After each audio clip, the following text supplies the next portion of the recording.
ناظرین السلام علیکم ورحمۃ اللہ وبرکاتہ۔ میں آپ کا میزبان علی ہدایتی اور آپ میرے ساتھ دیکھ رہے ہیں ہریانہ ڈیجیٹل میڈیا۔ آج 20 جون 2025 بروز جمعہ ہے اور آج کی ہماری خبر کا عنوان ہے دارالعلوم امدادیہ گڑھی یمنا نگر ہریانہ میں 2 روزہ 6 ماہی صوبائی مشاورتی اجلاس جمعیت علماء ہریانہ پنجاب ہماچل چنڈی گڑھ منعقد ہوا۔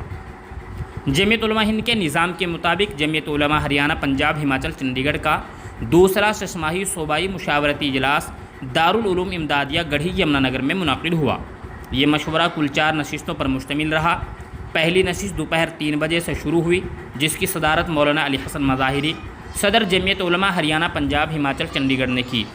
اجلاس کی 4 نشستوں کی نظامت ناظم تنظیم جمعیت علماء ہریانہ پنجاب ہماچل چنڈی گڑھ مولانا عبداللہ خالد قاسمی خیر آبادی نے کی، جبکہ تلاوت دارالعلوم امدادیہ کے استاد مولانا محمد مسرور نے کی اور نعتیہ کلام مولانا محمد ممتاز سہارنپوری نے پیش کیا۔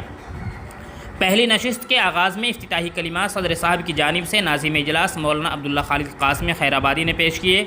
اس کے بعد صوبہ ہریانہ پنجاب ہماچل چنڈی گڑھ کے 22 اضلاع کی کارکردگی رپورٹ اضلاع کے ذمہ داروں نے پیش کی۔ دینی تعلیمی بورڈ کے تعلق سے مولانا دلشاد آرگنائزر جمعیت علماء نے پریزنٹیشن کے ذریعے معلومات فراہم کی۔ پھر جمعیت یوتھ کلب کا پریزنٹیشن حافظ محمد سلیم میواتی آرگنائزر جمعیت علماء نے پیش کیا۔ تحفظ اوقاف کے تعلق سے ضلع مالیرکوٹلا کے صدر مولانا مفتی مرغوب الرحمن نے معلومات فراہم کی۔ اسی طرح جمعیت علماء کے شعبہ جات کا تعارف مولانا عبداللہ خالد نے۔ جیم سے متعلق پریزنٹیشن حافظ سلیم احمد، جماعت اسٹڈی پریزنٹیشن ضلع یمنا نگر کے سیکریٹری حافظ محمد احمد رشید نے۔ تحفظ مدارس پریزنٹیشن مولانا عبدالقیوم صدر ضلع برنالہ نے۔ نئی ممبر سازی پریزنٹیشن مولانا محمد دلشاد نے۔ جن وکاس سیوا پریزنٹیشن جمعیت علماء ہریانہ پنجاب کے نائب خزانچی حافظ مطلوب حسن نے۔ سالانہ کیلنڈر پریزنٹیشن مولانا عبداللہ خالد قاسمی خیر آبادی نے۔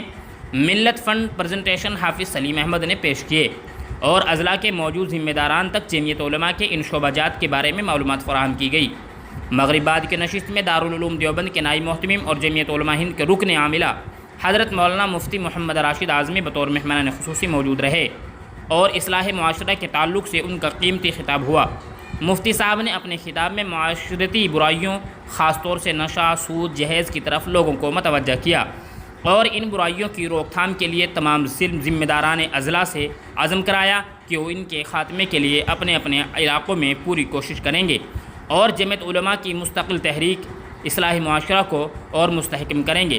اس مشورے میں تمام اضلاع کے ذمہ داران کی طرف سے جو رپورٹ سامنے آئی، اس سے پتہ چلا کہ تمام اضلاع میں جمعیت علماء کی 566 یونٹیں، 536 مکاتب اور اصلاح معاشرہ کے 171 اجلاس گزشتہ 6 ماہ میں منعقد ہو چکے ہیں۔ تمام ضلعی ذمہ داران نے آگے کے لیے عزم کیا کہ جمعیت علماء ہند کے تعمیری پروگراموں میں بڑھ چڑھ کر حصہ لیں گے۔ ایک مجلس مثالی اضلاع بننے کے عزائم کی منعقد ہوئی، جس میں کئی اضلاع نے مثالی ضلع بننے کا عزم کیا۔ اگلے 6 ماہی صوبائی اجلاس کے انعقاد کے بارے میں مشورہ ہوا اور ضلع یمنا نگر کے موضع نگلی میں ماہ دسمبر میں اجلاس ہونا اتفاق رائے سے طے پایا گیا۔ ممبر سازی کے تعلق سے مشورے میں آئی ہوئی اب تک کی رپورٹ کا خلاصہ یہ رہا کہ صوبہ ہماچل میں 1 لاکھ کی ممبر سازی مکمل ہو چکی ہے، چنڈی گڑھ میں 25,000 کی، پنجاب میں 1,75,000 کی، ہریانہ علاوہ میوات میں بھی 1,75,000 کی ممبر سازی مکمل ہو چکی ہے۔ اجلاس کی آخری نشست میں موجود ذمہ داران سے تاثرات کی مجلس بھی رہی، جس میں ضلع پٹیالہ، ضلع مالیرکوٹلا، ضلع برنالہ، ضلع یمنا نگر، ضلع امبالہ، ضلع سرمور اور ضلع سولن کے ذمہ داران نے اپنے تاثرات کا اظہار کیا اور اس طرح کے 6 ماہی مشاورتی اجلاس کو بڑا اہم قرار دیا اور کہا کہ اس طرح کے مشوروں سے ہمیں کام کرنے کی نئی راہیں ملتی ہیں اور دوسرے اضلاع کی کارکردگی دیکھ کر آگے بڑھنے کا حوصلہ ملتا ہے۔ اسی طرح صدر اجلاس مولانا علی حسن مظاہری کی جانب سے تمام اضلاع کے ذمہ داران سے اس بات کا عہد لیا گیا کہ وہ سب حضرات اپنے اضلاع میں اسی طرح کے ضلعی مشاورتی اجلاس کا اہتمام کریں اور اپنی علاقائی یونٹوں سے رپورٹ اور ان کی کارکردگی حاصل کریں۔ اس سے کام کرنے کا سلیقہ آئے گا اور میدان عمل وسیع ہوگا، جس پر تمام اضلاع کے ذمہ داران نے عزم کیا کہ وہ اپنے اپنے اضلاع میں اس طرح کے مشاورتی اجلاس کا اہتمام ضرور کریں گے۔ اس موقع سے کئی ذمہ داران نے اپنے اضلاع کے مسائل کا ذکر کیا اور سوالات کیے، جن کا ناظم اجلاس مولانا عبداللہ خالد قاسمی اور مولانا دلشاد صاحب نے مثبت جواب دے کر سائلین کو مطمئن کیا۔ مشاورتی اجلاس کی آخری نشست میں قائد جمعیت جانشین حضرت فدائے ملت حضرت مولانا سید محمود اسد مدنی دامت برکاتہم کی شرکت ہوئی ان کے سامنے ناظم اجلاس مولانا عبداللہ خالق قاسمی نے پورے مشاورتی اجلاس کی کارروائی اختصار کے ساتھ پیش کی اور ان کی آمد کو سرزمین ہریانہ پنجاب کی سعادت کی بات بتایا اور ان کی خدمت صدر محترم مولانا علی حسن مظاہری اور پورے صوبہ ہریانہ پنجاب ہماچل چنڈی گڑھ کی جانب سے جذبات تشکر و امتنان پیش کرتے ہوئے ان سے خطاب اور بیان کے لیے مؤدبانہ درخواست کی گئی۔ حضرت قائد جمعیت دامت برکاتہم نے اپنے خطاب میں فرمایا کہ اس طرح کے مشاورتی اجلاس کا مقصد یہ ہے کہ ہم اپنی پریشانیوں اور اپنے پرابلمز کو سمجھیں اور اس کے لیے مؤثر علاج تجویز کر کے اس پر عمل کی کوشش کریں۔ مولانا محترم نے ضلعی ذمہ داران کو مخاطب کرتے ہوئے کہا کہ ہماری اس وقت کی سب سے بڑی پریشانی تعلیم اور خاص طور سے دینی تعلیم سے دوری ہے، اس لیے جمعیت علماء نے اس جانب خاص توجہ دی ہے۔ آپ حضرات جمعیت علماء ہند کی اس تحریک کا حصہ بنیں، مکاتب اور دینی تعلیم کے لیے ہر ممکن کوشش کریں اور اس سلسلے میں جو دوسری تحریکیں اور تنظیمیں کام کر رہی ہیں ان کے فریق نہ بن کر ان کے رفیق بنیں۔ مولانا نے فرمایا کہ اس وقت 8 کروڑ بچے مسلمانوں کے پاس پورے ملک میں ہیں اور صرف 27 لاکھ بچوں کو دینی تعلیم کا بندوبست جمعیت علماء ہند کر سکی ہے۔ اب بھی 7 کروڑ 73 لاکھ جمعیت کے ریکارڈ کے مطابق دینی تعلیم سے محروم ہیں۔ ہم ایسے میں اللہ تعالیٰ کو کیا منہ دکھائیں گے؟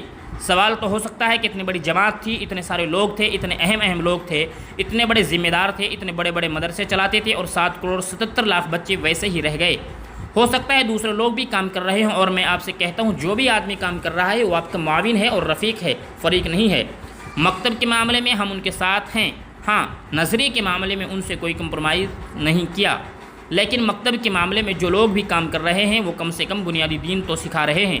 ضلعی ذمہ داران کو اس بات کی جانب بھی متوجہ کیا کہ جمعیت علماء کے مشن کو محض ایک رفاعی کام سمجھ کر نہ کریں بلکہ اللہ کے دین کے استحکام اور ملت کی ضرورت سمجھ کر جمعیت علماء سے وابستہ رہ کر اس کے مشن کو آگے بڑھائیں۔ آخر میں تصحیح نیت کی جانب لوگوں کو متوجہ کیا کہ آپ لوگ جو بھی کام کریں خالص اللہ کی رضا اور اس کی خوشنودی حاصل کرنے کے لیے کریں۔